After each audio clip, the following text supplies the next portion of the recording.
Hi, everyone. Welcome back to our videotaped slide set presentations for FSOS 3105. We are now in Module 6 and on technology used by parents. In this slide, you can see three different screen parents, and that's about as close as they get to technology. Is that they were fictional parents who appeared, well, actually, not in Will Smith's case, but fictional parents who appeared on film. And we have Chris Gardner, portrayed by Will Smith, and his son Jaden in the movie The Pursuit of Happiness, and Real Perlman and Danny DeVito with Mara Wilson in the wonderful fantasy movie Matilda. And then finally, we have Mustafa and Simba from the animated film of The Lion King. So our focus here is on technology use by parents. Last module, we were looking at technology use by children, young children through emerging adults. And for this module, we want to focus specifically on their parents before we start looking at a different aspect of parents, which is the parent-child relationship and parents kind of parenting regarding technology. So just as some background about parenting, and if the slide gets cut off, I'll explain what you're missing. So parenting is kind of my thing, and it's what I do personally, but it's what I study and what I teach about. And there's so many ways that we can look at the role of parenting within a family. And this basic pyramid kind of shows what our expectations are for parents in the caregiving role. At a very basic level is helping children survive, looking out for their health and their well-being. The middle section on guiding development, that's pretty much when we think about traditional parenting. That's that middle section of guiding, facilitating, communicating with your child, nurturing their emotional growth, helping them with homework, things like that. And then the very top is a role that I think oftentimes gets overlooked in our view of parents, and that's that sometimes parents do need to be an advocate for their child. If you've ever gotten kind of in trouble at school and you felt that it was unfair and your family felt it was unfair, it's possible that your parent needed to show up at school and be your advocate and talk with the teacher, talk with the principal. We oftentimes too will see parents who are advocates when their child has a special need and they are doing a lot of negotiation with the institution on behalf, of their child. And so our roles for parenting emphasize the physical health and well-being, guiding the many social, emotional, cognitive, and physical aspects of child development, and at times advocacy for the child is in order. And at the bottom it says basic roles of parenting. What is the job description for a parent? And when we think about this idea of guiding development, or we've touched on some of these already when we've talked about parents' roles in, say, selecting smartphones with their children and things like that. There are a whole lot of, if we were in the classroom, I could bring out some of my parenting books and share these with you. Some of the competencies that we would look at, say, within the role of guiding development is that parents respond to children in an appropriate manner. And by responding appropriately means to understand their level of development. And so responding to, say, the misbehavior of a 3-year-old looks very, very different than looking at responding to the misbehavior, say, of a 13-year-old, because of course the children are vastly, vastly different in their understanding of misbehavior and in parents' goals for their children at those ages.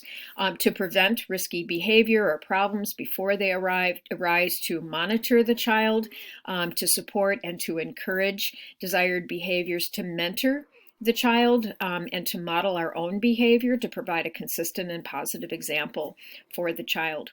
And I also want to note here, because so often parenting is portrayed as being a pretty unidirectional, the parent does this and therefore the child will respond in this way. When really, if we think about parenting and the parent-child relationship, it's a very bidirectional relationship. And so the parent will respond to the child, but then the parent's response, the child will respond to that. It's a very transactional process as well, in that and I would guess this is going to be very true of your own parents, right? Through their own parenting experience, they have been changed. They are different people than they were when you were an infant. Their own experience of parenting you, parenting your brothers and sisters, has changed them as an adult, as they have learned, as they have matured, as they have dealt with challenges and stressors and decisions and things like that.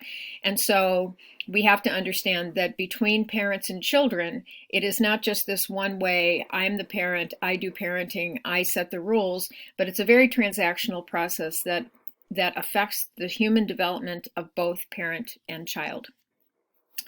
But specifically in this module, then what we want to look at is how parents use technology with regard to this role of being a parent. And so at this point, I'd just like you to think for, say, a second. If we were in the classroom, I'd give you guys about 5 minutes to think about this. But just as you think about your own parents, think about the different ways that they use technology, not just generally for themselves as individual or in the workplace, but specifically when you think about their role as being your mom or being your dad. How do you see them using technology?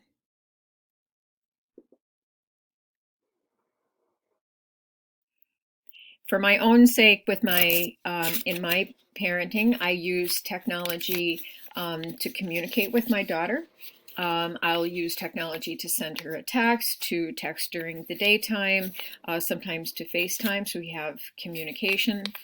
I'll use technology to, say, text my husband if we're separated about information related to my daughter. Oh, by the way, Alice called earlier this morning, would you pick her up, that kind of thing. I will use, I'll go online to gather information. Sometimes I'll go online to communicate with professionals on behalf of my daughter. It could have been a teacher, it could be a health professional. So I'll use technology in that way. I can ask questions to friends who are not nearby. I can ask them questions, say, through social media, through texting, getting their advice about something related to parenting. I can use technology to, I've used it to connect with my daughter's friends to monitor, is she at your house, right? Things like that. So that gives you kind of a variety of ways that, at least in my case as a parent, and I would guess your own parents use them similarly. So this is really key. And again, you have the slide set so you can see this slide more clearly. But one of the key dimensions of this particular module that I want us to get at is there are 3 different ways that when we are thinking about parents' use of technology in the parenting role that I want you to think about. The first one is when parents parent about technology. So if I monitor my child's time online, if I set something to see where who their friends are, who they're interacting with online, if I guide them related to their use of technology in terms of, are they old enough to use a smartphone, that sort of thing. In that way, technology is a content area for me as a parent, just as being interested in my child's moral development or their academic achievement or how happy they are in their socialization. Those are areas as a parent I might focus on. Well, in this case, my focus is on technology. And so at the very top, you can see P for parenting is related to the child plus technology, the child's use of technology. And so in that case, my interest in how my child is using technology is my content area, the area that I'm interested in, and so I am parenting them about technology. The second one is if I use technology in some way to connect with my child, I am parenting with technology. So when I text my daughter in the morning and I say good morning, right, I am fulfilling a role of being a parent in that I am providing emotional support, emotional nurturance. If my daughter texts me and is distraught about something or is excited, she's just gotten a new job or something, and I text back, or I call back and we have a FaceTime thing, I am parenting with technology. Technology is facilitating our communication. Technology is facilitating our cohesion, our sense of connectedness.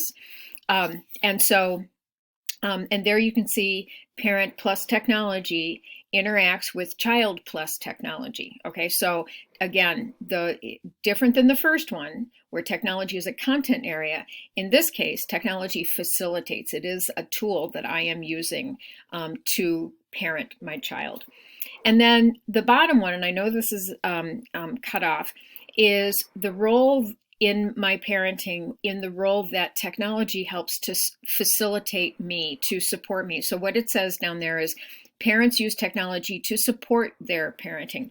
So in this case, the child's not even in the picture. The child is in my mind. I'm thinking about my child's entry to a preschool. I'm thinking about my child being bullied. I'm thinking about my child's application to college, right? So the child is in my mind. But what I'm doing is I'm using technology not with my child. I am not parenting my child about technology, but I am using technology to gain information to support me as a parent. I'm using technology maybe to go online and ask questions to friends. I'm maybe upset myself because my daughter is being cyberbullied and I don't know what to do about it. And so I go online, and through connections through social media, I feel much more relieved because I've gotten ideas from friends. So again, the child is more indirect in this way. It's really more how parents are using technology in ways that really support them as parents. So those are three different dimensions, and it's very important that you understand the three different, how the three of those are very different. And we'll touch on especially the parenting about technology in the next module, in Module 7, because we're talking about parents and children. We will also be touching more there on parenting with technology. And again, you can see, because the child is in the picture, the parent-child relationship. In this module, as we're talking about parents' use of technology, it's a little bit more focused on that third one and how parents will rely on technology to support them as parents. So parenting, so just as a review, so parenting is a specific role. And I wanted to just point out here that it's where some of our data is a little bit wonky, is that in the past, researchers have taken data on adults and they assume that adults are parents, and so they'll report about parents' use of technology. But if you looked at the actual data, it's with adults in the household 18 and over. Well, that really does not tell us anything specifically about an adult in the parenting role. So just be careful that, when you are looking at research or you're reading about this, that you're looking at who parents, who's in the sample. We studied parents. The second key factor here is that, and as I mentioned, our real interest here is that parents vary greatly. So they're not monolithic. We can talk about parents' use of smartphones and parents' use of social media, but within that, we have to always come back and remember a parent is not a parent, is not a parent, is not a parent. And so there's so much variation by age, by gender, by family configuration, by number of children, things like that we need to slice and dice the research to understand not just that parents use technology, but which parents use technology in which way for which purpose. And then finally, our third point here about variation is that just like other people, while parents vary as humans, they also vary in terms of their technology access use, the functions that they fulfill, their attitudes. And so as professionals, then the bottom slide says to inform us as family professionals on how best to design and integrate technology in our practice. So it's not just using a smartphone in education, it's really understanding if I'm using smartphones to reach my group of parents, I need to know more about that group of parents to really know if, say, smartphones are the right way to go. So again, variation about parents. So again, as I get into a little bit of background before we launch into some of the research specific to parents' use of technology, I always will ground research in a theoretical framework. I believe that we've identified theories about family functioning and about parenting and about human development for centuries, for parenting more likely decades. And if they're good enough to study these basic interactions, we should then be basing our applications of technology onto these applications and then modifying them to fit what we understand with technology, as we talked about in Module 2. So a model that I often use when I am writing about, researching about parenting is to really think about not just to measure how a parent parents, but to really step back and look at why. What are those influences on a parent's knowledge, skills, behavior, attitudes? And a very influential model that I use is one by Jay Belsky. That is a multi-determinant model where he combed the research to look at factors related to outcomes in children and then step back to look at parenting and variation in parenting, and then what were three key factors that connected to parenting. And excuse me, the three big factors, not too surprisingly, is the child. And so when you have children of different ages, children with different health statuses, at different birth orders, parents are going to parent those children differently. The second is the parent, him or herself, and parents vary too in terms of their own health, mental health, their age, their gender, their level of maturity, but also, and this is key, their personal experience. Their own experience with parenting, their developmental experience that they bring to the parenting role.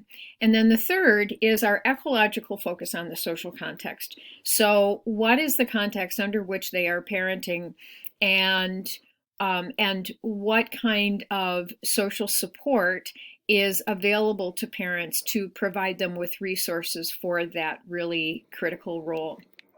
This is a graphic of Belsky's influences, and you can see, so if we look at the parenting here in the middle as being the behavior of interest, we see influences here from child characteristics, and we see influences from these two boxes, the personality of the parent and the developmental history influencing. And then we also look at this third influence of the social network. And the grand interest that we have is on the outcome related to child development.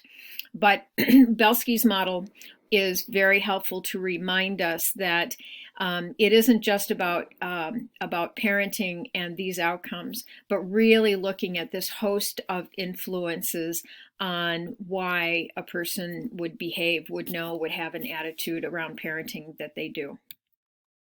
And so very simply for now, we'll take out some of these other contexts, and we'll take a look at the characteristics of the parent and the characteristics of the child that would influence parenting behavior by parents, and specifically then with our interest, the use of technology. So some of the outcome examples in parenting research might have to do with children's development outcomes of academic achievement, children's socialization, and then factors that would align with parenting would have to do with parenting style, knowledge, say, and parent engagement in school. And so let's say our research question was, does parenting style influence academic achievement? Yeah. And then we would step back and say, and then what contributes to the parenting style related to academic achievement? If a parent has experiences depression, if the child is 3 years old, or if the child has, say, ADHD, those combined, does that affect the parenting style that relates to academic achievement? So again, you can see these combined influences on outcomes. Now, if we apply that then with technology, a technology example could be, and again, so here we're looking at parenting, the parents' monitoring of the use of children's social media, so that's our parenting behavior, relates to the parent's age and their understanding of technology. So there we have parent characteristics and the child's own age, so the child's characteristics. And so we look at that combination of the parent's age, the child's age, related to the parents' then their own monitoring of children's social media. And together then we look at the outcomes related to, say, the amount of time that a child might spend on homework. So our interest would start with, is a child's use of technology related to, say, their time spent on homework? And then we would back up to look at, well, what is the parent's role in that? Well, the parent's role has to do with monitoring the kid's time on social media. And now then if we back up and we ask, well, what are the contributions of the parent's characteristics and the child's characteristics related to that monitoring of social media? That gives us a richer picture then about how the child might be using technology related to their academic achievement. So again, kind of this complexity of factors that when we know that there are these phenomena that are going on within a family, we ask broader, more complex questions than just, are children distracted when they use social media? But we add these other dimensions to bring in a much stronger and more complex family context. So then our third piece then is to look at the social network. And by social network, we're looking at influence of social support and feelings of social connectedness that the social network may provide to the parent related to their parenting. So, so adding the social network to this example, if a parent has a discussion with friends about social media's effects, that might influence the mother's motivation to monitor the child's time online. So again, now we're adding even more complexity to the picture of, the child's academic achievement, the child's time spent online, the parents monitoring the child's time online, and how the parent and the child characteristics figure into that monitoring of time online. But then if we step back, we also then can consider, if a parent has this kind of social support, information from members of her own social network about monitoring time online, might that influence her own behavior? So again, it gets kind of complex, but again, you understand this is just the natural phenomena that people are in. And if we were to ask that question about the role of the social network, say, as an influence on parents' knowledge about monitoring their children's behavior, and we found out that there was a significant role, the result of it might be that we really look at creating a stronger social network interaction for parents, because we know that that's a very positive source of information for them. So, so as I mentioned, as we're understanding sort of these dynamics and these differences of how parents make these decisions around their parenting behavior, again, our baseline is that we understand that if we are looking at how parents use technology themselves, that we accept that they vary greatly. And so these next few slides look at variation in terms of what we know about parents. And so what this slide says is, as with other users, parents vary in their use. In this case, and in this particular research slide, research supports differences by attitude, by activities that parents frequently engage in, and in the number of devices that they use. This is research that myself and colleagues did, almost 10 years ago now, where we had a survey of parents, again, over 1,500 parents, and asked them a series of questions about their own technology use. And what you can see here in this pie chart is based on 3 different dimensions. We ask them which activities to use online, and that would be things like looking for information, communication, doing connectivity like social media, things like that. So how frequently did they do one of 4 different types of activities? Which devices did they own in terms of mobile devices, in laptops and PCs and things like that? And then what were their attitudes related to technology? Did they like using it? Did they not like using it? Were they kind of neutral? And so looking at those 3 dimensions, putting those together, then we have these 9 different configurations. And you can see here that there are here in the gray, these are the heavy users that were using a lot of technology. They were on technology very frequently. They had they used a number of different types of devices.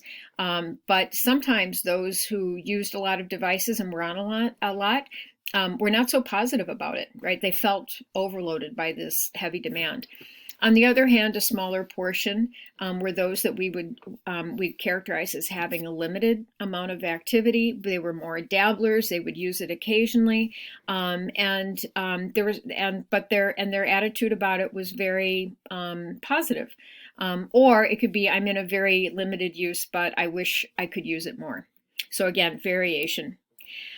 Parents also will vary in terms of how they feel they need to use technology. So in some ways, technology will complement other information sources. So say I'm a parent, my kid is being cyberbullied, I have face-to-face contact when I'm not under quarantine with my friends, and I get a lot of advice from that face-to-face. But then maybe none of my friends are really, I only have one friend whose kid is in middle school, so then I go online. So that online component acts as a complement to my other information sources. It can also be that I'm using communication tools as a complement to my face-to-face connections. So I'll see my partner on a regular basis, face-to-face, but then when we're both at work, or when she commutes for work, then we're using our phones, we're using email, we're using other ways that we're communicating. So again, that's a complementary way. It complements our other experience. We can connect online and offline. So we have real worlds, sort of our in real life IRL, and then we also have a virtual world. And then finally, we can also use technology in a way that it supplements things that might be missing in our offline lives. So say I'm a parent with a special needs child. I have nobody in my network who has a child with special needs, say is on the autism spectrum, but I've got this wonderful online support group, right? So in that case, I may not have it in my real life, but I can go online and it's a supplement. So very often for most of us, in the way that we use technology for parenting is in a very complementary fashion, and we can't ignore the face-to-face and the other sources that we have in our real life. And in some cases, though, it does operate as a supplement. Technology used by parents is also heavily individualized, and again, we see this across the board. Income, language, children's age, the availability of social contacts. Parents who are more limited, say they live in rural areas, are more likely to go online. The availability, access to the internet, and then comfort and skill has to do with the confidence in their own skills, the perception of value of using technology, the perception of the quality of information that they would get, preference for different technology features, and their search skills. So again, as we've seen generally with others in terms of use and the function and their comfort, we also see these variations in our research with parents.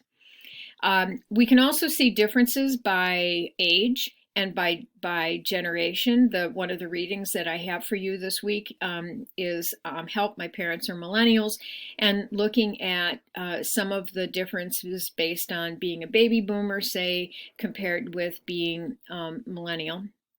And you can see here, just here in the upper quarter, parents who have never shared a picture of their children through social media. Huge difference between millennials, who are very comfortable with social media and sharing pictures of everything, and baby boomers, say folks in my generation, who are digital natives or digital immigrants and coming into the use of technology.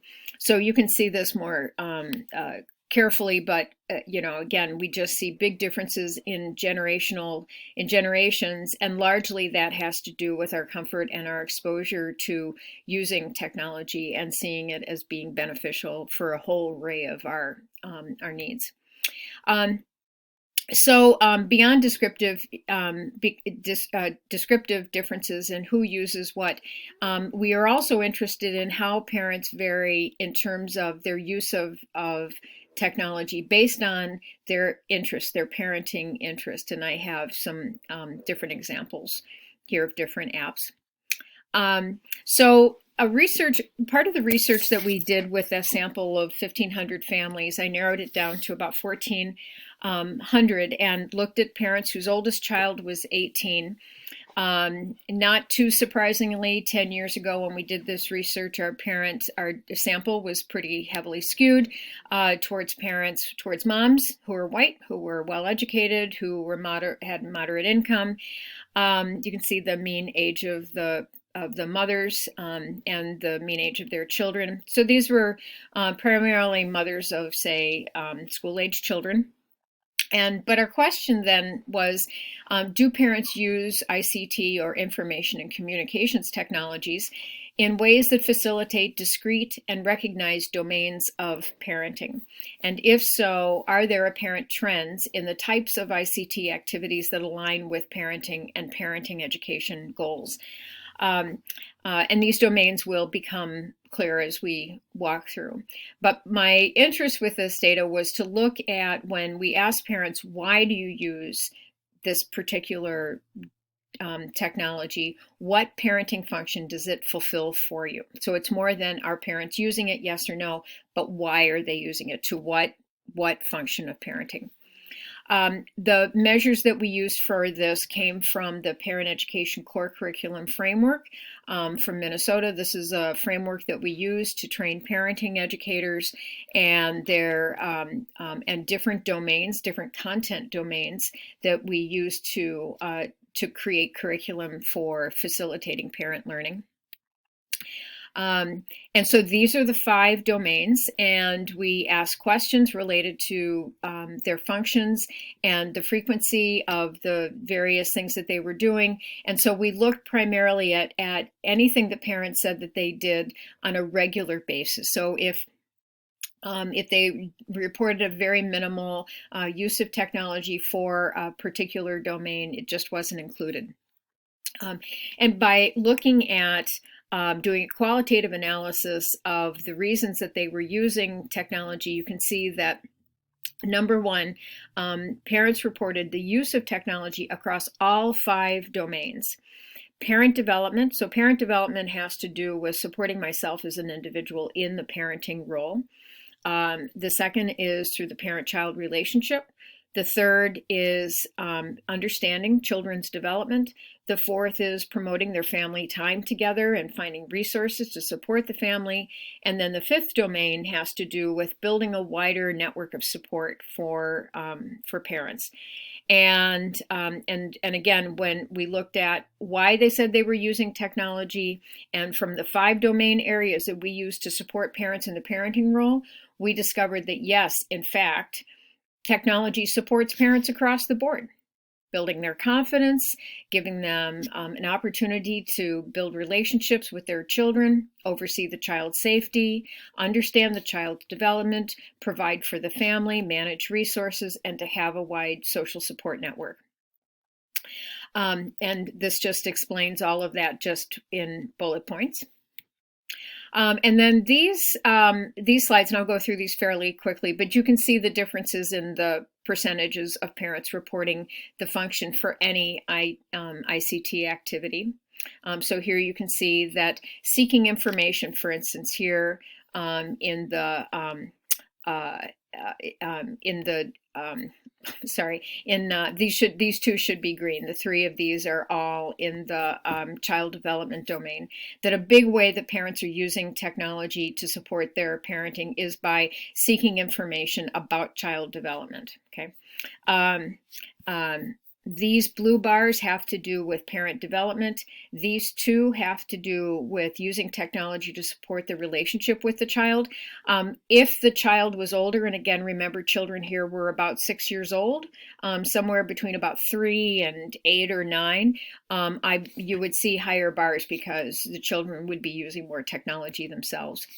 And then these three domains of family development and community and culture, again, here we can see that very high percentage of parents using it to communicate with non-residential families, so using technology to communicate with their parents, grandparents, aunts and uncles. And then over here, a very high percentage of building their support network using technology to communicate with friends. Just looking at some different vehicles that parents use to support these different activities. One is blogging. Blogging for parents is a huge deal, or at least it used to be a big deal before we had micro blogging, which we call social networking. But back in the day, and here we're looking again about 10 years ago, mommy blogging's having BlogHer developed, where it was like a place that if you wanted to blog, you could start there, and then it was a whole network of usually mothers that were creating blogs, and they ended up having conventions of like 30,000 bloggers would show up. This over here is my own particular blog. I had a blog called Model Mom while my daughter was in high school. She ended up doing modeling, and I just thought it was such a cosmic joke that as a feminist, my daughter was modeling, and so I started a blog. But there's all kinds out there, and there's just a huge variety. And the research on it really is that they were very, very positive for individuals to express their identity, to gain a sense of emotional support from the connections with other people, for readers to read the perspectives of other parents, and also to share their own thoughts about parenting.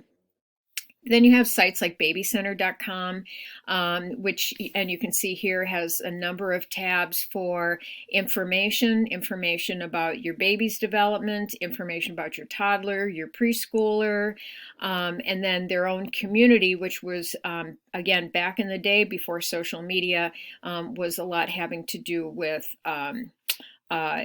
community boards and discussion forums and more asynchronous communication, posting pictures of their children, doing baby naming kinds of things, and especially things here of pregnancy and infant loss.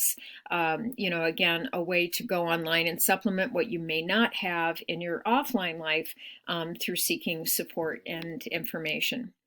And then complementing this table, then we added in, if parents are then, being satisfied from, 5 different domains, which is fabulous, what are the specific tools that they might be using that support these 5 domains?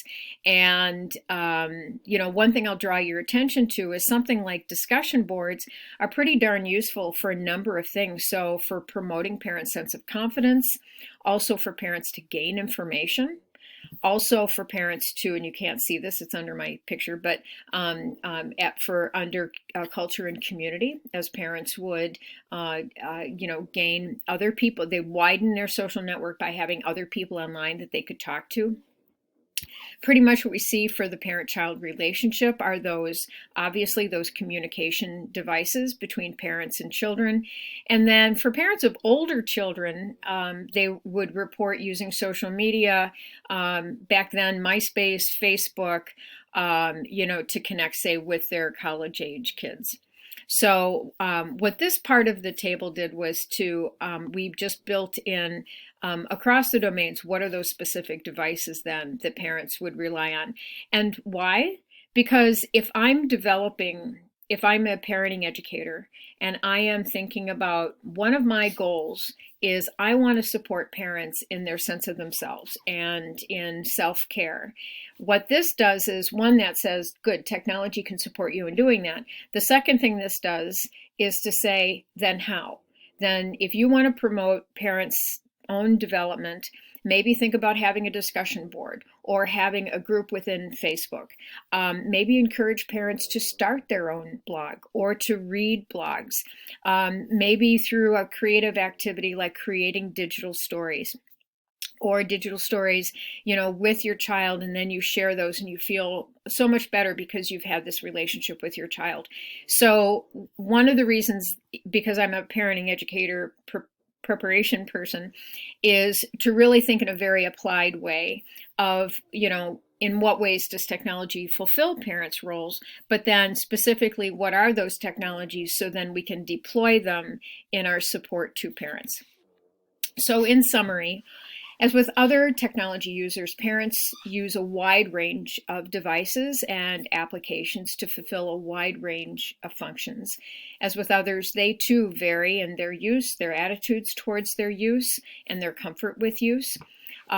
With regard to the parenting role, we know that there are three different ways, discrete ways that parents deploy technology. One is to facilitate the parent-child relationship, or in this case, to parent with technology. They can oversee their child's safety and their own use of technology. So in that way, parents would parent about technology. And then the third role, and this is what we just looked at with this research, are the number of ways that parents would use technology to support themselves as parents, gaining knowledge, seeking out support, that sort of thing. We also know that technology and the internet can be a complement or a supplement to what is available in parents' offline lives. And again, while we're interested in how people are using technology, if we really want the full picture on a parent, it is critically important that we remember they did all of these things before there was personal computers and smartphones and things like that too. And so it's not just that they're using it, but in what way does it complement or act as a supplement to what they have in the rest of their lives? And then finally, we're interested in this research in ways that it can help us then in the design and the delivery of supports to parents. So that pretty much is Module 6 in a nutshell. I have a separate slide set that has to do with specifically parent social interactions online and how we might design technology to support those social interactions. And I'll have that available to you. But this is pretty much the content for this module. And coming up next, then we've looked at children, we've looked at parents now. And the next step is then to look at the parent-child relationship with regard to technology. And so specifically, when we think about when parents parent about technology, what might that mean to the parent-child relationship? So what factors influence their decisions about how to monitor, how to make choices about with their child so their child is safe? How might parents vary in their regard? And we are super lucky. We've got 3 members of our class who are parents, and they will be with us to share their wisdom. So please be thinking of questions for them. And then we will also be looking at when parents and children use, or parents and their kids use technology together, and the role that it might have in facilitating the relationship, the possible role it might have in presenting conflict. So I encourage you to think about your own relationship with your parent and the role that technology plays in fostering and possibly challenging that relationship. So that is it, and for this module, and I very much appreciate your listening, and we'll see you at the next one.